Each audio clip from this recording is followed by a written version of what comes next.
आरवने उचललेल्या या पावलामुळे सर्वांनाच आश्चर्याचा धक्का बसला. पायलला काहीच समजत नव्हते की काय समजावे काय बोलावे. ती डोळे न मिचकवता आरवकडे टक लावून पाहत होती. सूरजही त्यांच्याकडे डोळे विस्पारून पाहू लागला, पण मधू आणि रुद्रच्या चेहऱ्यावर हसू होतं. आरवने पायलची मनगट धरले आणि मीडियाकडे बघत म्हणाला, आय होप आता तुमच्या सर्व प्रश्नांची उत्तरे मिळाली असतील. पण तरीही तुम्हा लोकांच्या घटिया विचारात काही प्रश्न असतील तर तुम्ही बिनदिक्कत विचारू शकता. पण आता जर कोणी पायलला प्रश्न विचारला किंवा तिच्या चारित्र्यावर बोट दाखवलं तर महादेवाची शपथ मी त्याला मारून टाकीन. तेव्हा एक रिपोर्टर हसत हसत म्हणाला, फक्त हे सांगा आरव साहेब, जे नुकतेच तुम्ही केले ते मीडियाच्या प्रश्नांपासून वाचण्यासाठी आणि नाटकाला प्रमोट करण्यासाठी काही ड्रामा आहे की तुमच्या आणि पायलच्या आयुष्याचे सत्य आहे? कारण कोणाच्या भांगात कुंकू भरण्याने लग्न होत नाही. आरव राठोडच्या नाटकाच्या प्रमोशनसाठी एवढं पुरेसं आहे की ते आरव राठोडचे नाटक आहे आणि आरव राठोड स्वतः त्यात अभिनय करत आहेत. त्यामुळे त्यांच्या नाटकाच्या प्रमोशनसाठी त्यांना हे सगळं करण्याची गरज नाही. पण आता तुम्ही प्रश्न विचारला आहे तर मी उत्तर देतो. असे बोलून आरवने पायलकडे पाहिले आणि म्हणाला, फक्त नुसतं कबूल आहे म्हटलं तर लग्न होऊ शकतं. नुसतं किस करून लग्न होऊ शकतं. जर लग्न कागदाच्या तुकड्यांवर स्वाक्षरी करून लग्न होत असेल तर तुम्हाला हे माहीत असेल की हिंदू धर्मात मुलीच्या भांगात कुंकू भरून केलेला विवाह हा जन्मजन्मांचा संबंध मानला जातो. परंतु जर तुम्हाला लग्नातील इतर विधी म्हणजे हळद, मेहंदी, संगीत, फेरे आणि मंगळसूत्र घातले तर लग्न होते असे वाटत असेल तर लवकरच लग्नाची आमंत्रण पत्रिका तुमच्यापर्यंत पोहोचेल. कारण आता ही साथ फक्त नाटकासाठी नाही तर आयुष्यभरासाठी आहे. आरव असे म्हणताच पायलने त्याच्याकडे नजर वर करून बघितले, पण काही बोलली नाही. तिच्या डोळ्यात पाहून तो पुन्हा म्हणाला, मी पायलला नेहमीच साथ देण्याचे वचन दिले होते आणि आरव राठोड त्याने दिलेले कोणतेही वचन कधीही मोडणार नाही. मग त्याने ते वचन दुसऱ्याला दिलेले असेल किंवा स्वतःला. काही दिवसांपूर्वीच तुम्ही पत्रकार परिषदेत तुमचे आणि सौ रागिनी शेखावत यांच्यातील नाते जग जाहीर केले होते आणि आज तुम्ही पायलजींचा हात धरून इथे उभे आहात. आम्ही तुमच्यावर विश्वास कसा ठेवू की रागिनी शेखावत तुमचा भूतकाळ आणि पायलजी आज? एका पत्रकाराने असे विचारताच आरव म्हणाला, तुमचा विश्वास असो किंवा नसो मला काही फरक पडत नाही. तुम्हाला माझ्याबद्दल जे बोलायचे ते बोलू शकता, पण पायलला कोणताही वाईट प्रश्न विचारण्याचा अधिकार मी तुम्हाला देणार नाही. आता माझा रस्ता सोडा. आणखी एका प्रश्नाचे उत्तर द्या. तुमच्या लग्नाची पार्टी कधी देत आहे? एक पत्रकार म्हणाली. आरवने नजर वर करून त्या रिपोर्टरकडे पाहिलं आणि म्हणाला, उद्या नाटक लाईव्ह झाल्यावर मी तुमच्या या प्रश्नाचं उत्तरही देईन. आता माझा रस्ता सोडा. असं म्हणत आरव पायलचा हात धरून गाडीच्या दिशेने जाऊ लागला. मधू आनंदाने रडू लागली तेव्हा रुद्रने हसून तिला आपल्या मिठीत घेतले. सूरज धावत गाडीच्या ड्रायव्हिंग सीटवर जाऊन बसला. आरवने मागचा दरवाजा उघडून पायलला गाडीत बसवले आणि स्वतःही गाडीत बसला. मग त्याची नजर मधू आणि रुद्रवर पडली. मीडिया अजूनही प्रश्न विचारत होती, पण आधी गाडीत बसताच सूरजने गाडी स्टार्ट केली आणि तिथून निघून गेला. ते निघून जाताच रुद्र म्हणाला, चल आपणही जाऊया, कारण यांची नजर तुझ्यावर पडली तर हे तुलाही त्रास देतील. चल जाऊया. मधूने हळूच होकारार्थी मान हलवली. इकडे सूरज गाडी चालवत होता आणि आधी त्याच्याजवळ पुढच्या सीटवर बसला होता, पण कोणीच कोणाशी बोलत नव्हते. पायलही शांतपणे गाडीबाहेर बघत होती. आरवने तिच्याकडे पाहिलं, पण तिला काही बोलायची हिंमत होत नव्हती. इकडे राजदीपने टीव्हीवर बातमी बघताच जवळ ठेवलेला फ्लॉवर पॉट उचलून टीव्हीवर फेकून मारला. रागाच्या भरात त्याने दिवाणखानातील सर्व सामानाची मोडतोड करण्यास सुरुवात केली. तो जोरात ओरडला आणि म्हणाला, नाही, हे होऊ शकत नाही. पायल माझी बायको आहे. ती कधीच आरवची नव्हती, होऊ शकत नाही, कधीच नाही. आरव असा आमच्या वर्षानुवर्षे केलेल्या मेहनतीवर पाणी फिरवू शकत नाही. असे म्हणत त्याने पायऱ्यांजवळ ठेवलेले एक मोठे भांडे उचलले आणि जमिनीवर फेकले. तेवढ्यात त्याचे डॅड तिथे आले आणि म्हणाले, राजदीप, हा काय वेडेपणा आहे? राजदीप थांबला नाही आणि त्याने भिंतीवर लटकलेले एक मोठे पेंटिंग उचलले आणि तेही फेकायला सुरुवात केली. पण त्याचे डॅड आले आणि त्याचा हात धरून म्हणाले, राजदीप, ही वेळ आकांडतांडव करायची नाही, तर डोकं ठिकाणावर ठेवून काम करण्याचे आहे. पायल माझी आहे डॅड. ती कधीच आरवची होऊ शकत नाही. मी तिला मारून टाकेन. राजदीप रागाने म्हणाला. वीरेंद्रने त्याच्या हातातून पेंटिंग घेतली आणि सोप्यावर ठेवली आणि म्हणाला, पायल, तुझी बायको आहे आणि ती तुझीच राहील आणि आपण आरवला आपला खेळ खराब करू देणार नाही. पण कसं डॅड? मी पायलला त्या आरवसोबत त्याच्या मिठीत पाहू शकत नाही. मला पायल पाहिजे डॅड, मला पायल हवी आहे, राजदीप रागाने म्हणाला. तो पूर्ण घामाने भिजला होता. वीरेंद्र त्याची काळजी घेत म्हणाला, फक्त पायलच्या भांगात कुंकू भरल्याने पायल त्याची होत नाही राजदीप. तू तिच्यासोबत सगळे विधी करून लग्न केले आहे. ती तुझी पत्नी आहे आणि लवकरच ती तुझ्यासोबत या घरात असेल. ती अर्जुनची मुलगी असण्यासोबतच आता ती आरवची कमजोरी आणि त्याचा वेडेपणा बनली आहे. तिचे प्रेम अर्जुन आणि आरव दोघांनाही आपल्या पायावर आणेल, पण यावेळी नाही. निवडणुकीसाठी अवघे काही दिवस उरले आहेत. तोपर्यंत स्वतःवर नियंत्रण ठेव आणि पायलच्या नजरेपासून दूर राहा. कारण जर पायलने आरवला तिचा भूतकाळ सांगितला असेल तर तू पायलच्या समोर येतात सगळा खेळ बिघडेल. आणि तू आरवला माझ्यापेक्षा चांगलाच ओळखतोस. एक वेडा माणूस आहे तो. जर त्याने पायलवर विश्वास ठेवला तर तो आपल्याबरोबर काय करेल हे तुला चांगलंच माहीत आहे. म्हणून माझा मुद्दा समजून घे आणि माझ्या पद्धतीने हा खेळ खेळ. स्वतःवर नियंत्रण ठेव आणि मी सांगेन ते कर. राजदीप काहीच बोलू शकला नाही आणि वीरेंद्र त्याला आता त्याचा प्लॅन काय आहे ते समजावून सांगू लागला. इकडे साधनाही गाडीत बसून तिच्या मोबाईलवर जे काय घडले ते पाहत होती. ती मनात म्हणाली, तू खूप योग्य निर्णय घेतला आहेस आरव. पायलला जेवढे मी जाणून घेतले आहे, पहिल्याच भेटीत मला ती खूप समजूतदार मुलगी वाटली आणि आज जेव्हा मी तिला तुझ्यासोबत पाहिलं तेव्हा माझ्या मनाला खात्री पटली की पायल ती एकमेव मुलगी आहे जी आरवला त्याच्या भूतकाळातून बाहेर काढू शकते. आणि मला माहीत नाही का पण जेव्हा मी तिला भेटते तेव्हा मला असे वाटते की तूच दोन कुटुंबांमध्ये उभी असलेली शत्रुत्वाची भिंत पाडून त्यांना पुन्हा एकत्र आणू शकतेस. मी देवाकडे फक्त हीच प्रार्थना करेन, तुम्हा दोघांची साथ आणि प्रेम सदैव असेच राहो. साधना पुन्हा हॉस्पिटलमध्ये पोचली. कबीर अजूनही बेशुद्ध होता आणि रागिनी त्याच्याजवळ बसली होती आणि अर्जुनही डॉक्टरांशी कबीरबद्दल बोलत होता. अर्जुन सर, काळजी करू नका, तो आता धोक्याच्या बाहेर आहे. डोक्याला गंभीर दुखापत असल्यामुळे त्याला शुद्धीवर यायला थोडा वेळ लागेल. डॉक्टरांनी असे सांगताच अर्जुनचा चेहरा उजळला. तेव्हा त्याची नजर साधनावर पडली. तिला पाहताच अर्जुन डॉक्टरांना म्हणाला, थँक्स डॉक्टर, खूप खूप धन्यवाद. डॉक्टर तिथून निघून गेले. साधना आली आणि कबीरच्या डोक्यावर हात फिरवताच अर्जुनने विचारले, खूप खुश असतील ना आपल्या मुलावर ज्याने हल्ला केला त्याची बेल करून? साधनाने त्याच्या बोलण्याला प्रतिसाद दिला नाही, पण रागिनी आश्चर्याने साधनाकडे पाहू लागली. मग साधना रागिनीला म्हणाली, रागिनी, तू खूप वेळापासून इथे आहेस. तुला हवे असल्यास तू घरी जाऊन विश्रांती घे. नाही मॉम, मी ठीक आहे. कबीरला शुद्ध येईपर्यंत मी इथेच राहील, रागिनी म्हणाली. साधना पुन्हा काहीतरी बोलणार होती तेवढ्यात अर्जुन आला आणि तिचा हात धरून तिला बाहेर घेऊन जात म्हणाला, साधना बाहेर ये. अर्जुन साधनाचा हात धरून तिला बाहेर नेऊ लागला. ते बघून रागिनी उभी राहिली आणि मनात म्हणाली, ही मॉम ना सत्याची मूर्ती आहे. त्यांनी आरवची बेल केली. अर्जुनने तिला बाहेर आणून साधनाचा हात सोडला आणि म्हणाला, साधना, तुझ्याकडून मला ही अपेक्षा नव्हती की तू माझ्या विरोधात जाऊन आरवची बेल करशील. अर्जुन, तुम्ही मला चांगलंच ओळखता. तुमच्या चुकीच्या निर्णयात मी तुम्हाला कधीच साथ दिली नाही. आजही तुम्ही चुकीचे आहे, मग मी तुम्हाला कशी साथ देणार?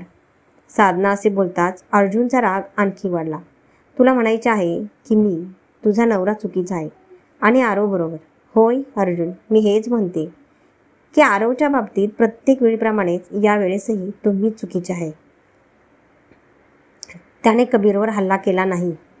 कोणी तिसरा व्यक्ती आहे जो तुमच्या दोघांमधील शत्रुत्वाचा फायदा घेऊन तो त्याचा उद्देश पूर्ण करत आहे. म्हणून तुमच्या हृदयाऐवजी तुमच्या डोक्याचा वापर करा आणि स्वतःच विचार करा की आरव इतका मूर्ख आहे की तो त्याच्या नाटकाच्या एक दिवस आधी कबीरला मारण्याचा प्रयत्न करेल. प्रयोजकांकडून त्याने करोडो रुपये घेतले आहेत. त्याच्या लाईव्ह नाटकाचे OTT राईट्स दिले आहेत कारण तो बर्बाद होऊ शकेल. नाही अर्जुन, तो अशी चूक कधीच करणार नाही. साधना अर्जुनच्या डोळ्यात बघत म्हणाली. अर्जुनने रागाने तोंड फिरवले. तेव्हा साधना समोर आली आणि म्हणाली, तोंड फिरवल्याने सत्य बदलणार नाही अर्जुन. तुम्हाला चांगलेच माहीत आहे, व्यवसायात तो तुमचे नुकसान करू शकतो. तुमच्या घरावर आयकर छापाही टाकू शकतो. पण माझ्या मुलाचा जीव घेण्याची चूक तो कधीच करणार नाही. आपल्या जवळच्या एखाद्या प्रिय व्यक्तीला गमावल्याचं दुःख त्याला चांगलंच माहीत आहे. म्हणूनच तो आपल्या मोठ्या आईला ते दुःख कधीच देणार नाही. त्यामुळे बरे होईल की तुम्ही आरवचा द्वेष करणे थांबवा आणि त्या माणसाला शोधा जो तुमच्या आणि आरवच्या वैराचा फायदा घेऊन त्याचा घाणेरडा हेतू पूर्ण करत आहे. जर असं असेल ना साधना, तर मला त्या माणसापर्यंत पोचायला जास्त वेळ लागणार नाही. पण जर या सगळ्यात आरवचा सहभाग असेल तर मी त्याला यावेळी सोडणार नाही, अर्जुन रागाने म्हणाला. साधना हसत म्हणाली, खरे काय आणि खोटे काय? कबीर शुद्धीवर येताच तुम्हाला ते कळेल. जर तो माझा मुलगा असेल तर तो नक्कीच सत्य सांगेल. अर्जुनने साधनाकडे पाहिले आणि रागाने निघून गेला. इकडे सूरजही गाडी चालवत होता आणि बाकी सगळे गाडीत शांत बसले होते. आरव मनात म्हणाला, मोठी आई बरोबर बोलत होती. मी तिथून निघून गेल्यावर कबीरला कोणीतरी मारले आहे, पण कोण असू शकतो? कोण? आरव सूरजला काहीतरी बोलणार असतानाच अचानक त्याचा फोन वाजू लागला. त्याने त्याच्या फोनवर राजदीपचा नंबर पाहिला आणि कॉल रिसीव्ह करून म्हणाला, राजदीप. आरवच्या तोंडून राजदीपचे नाव ऐकून पायलचा चेहरा फिका पडला. तेव्हा राजदीप पलीकडून म्हणाला, आरव, मी आणि डॅड तुझा जामीन घेऊन पोलीस स्टेशनला पोहोचलो होतो, पण इथे आल्यानंतर आम्हाला कळले की साधना आंटीने तुझी बेल केली आहे. हो राजदीप, साधना आंटीने माझी बेल केली आहे आणि मी घरी जात आहे. आरव पायलकडे बघत म्हणाला.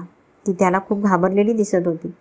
मग राजदीप म्हणाला, तसे मला समजलं नाही की अर्जुन अंकलने तुला अटक केली आणि मग साधना आंटीने तुझी बेल केली का? राजदीप, मी अर्जुन शेखावतचा तिरस्कार करतो, मोठ्या आईचा नाही.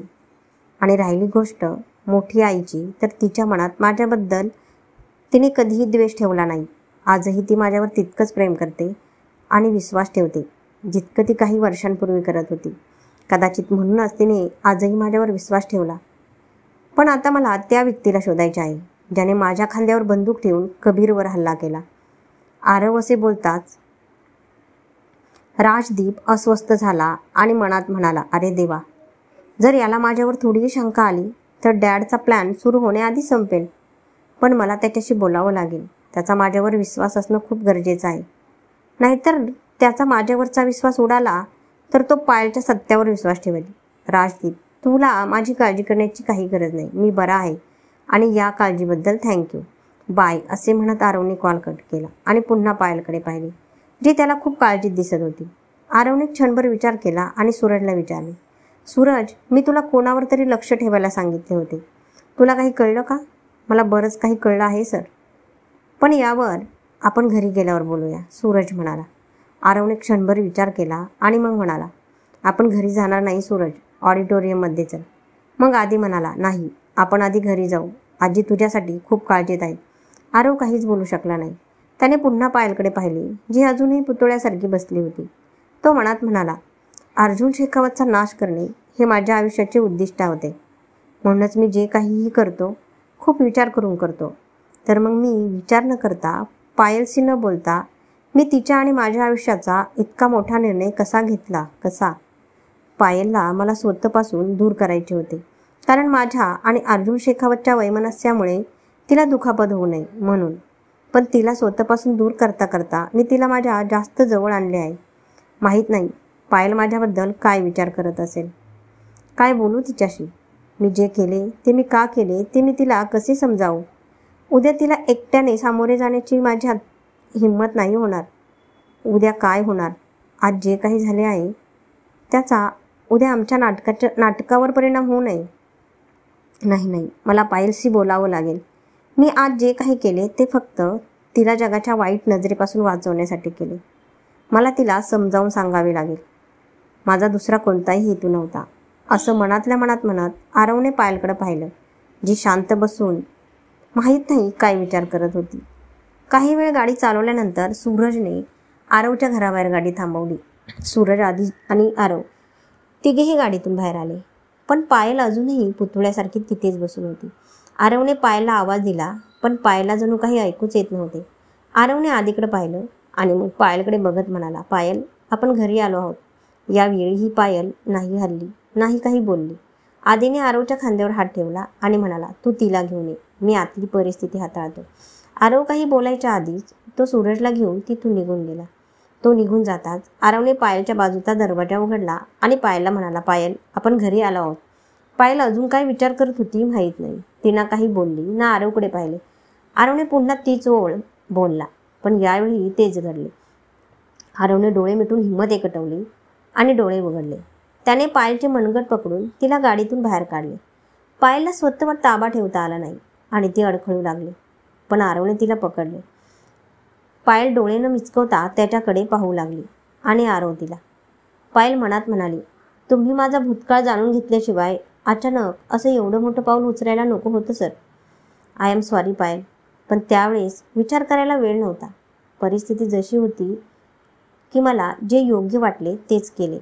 आरव पायलच्या प्रश्न करणाऱ्या नजरेकडे पाहत मनातल्या मनात म्हणाला.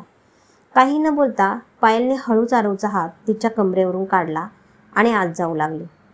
पण आरवने तिचा तळ हात धरला आणि म्हणाला, पायल, आत विचारलेल्या प्रश्नांची उत्तरे तू नाही तर मी देईन पायल.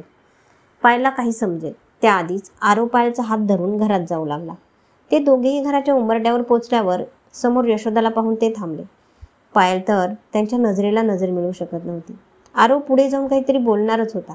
तेवढ्यात यशोदाने त्याला थांबवले आणि म्हणाली, मी तुझ्याशी नंतर बोलेल आरव. मला तुझ्याकडून अनेक प्रश्नांची उत्तरे हवी आहेत. पण तोपर्यंत मी माझ्या कुटुंबातील नवीन सुनेला दारात उभी ठेवू शकत नाही. मला गृहलक्ष्मीचे स्वागत करायचे आहे. यशोदाने असे बोलताच पायल आणि आरव दोघांनी यशोदाकडे पाहिले. मग यशोदाने शीलाला हाक मारली. शीला.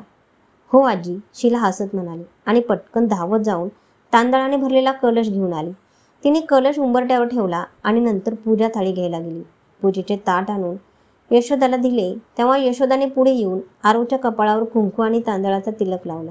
त्यानंतर तिने पायलच्या कपाळावर कुंकू आणि तांदूळ लावून दोघांची आरती केली. आदी आणि सूरज सोबत घरातील सर्व नोकर देखील खूप खुश होते. पण पायलच्या चेहऱ्यावर आनंद नव्हता.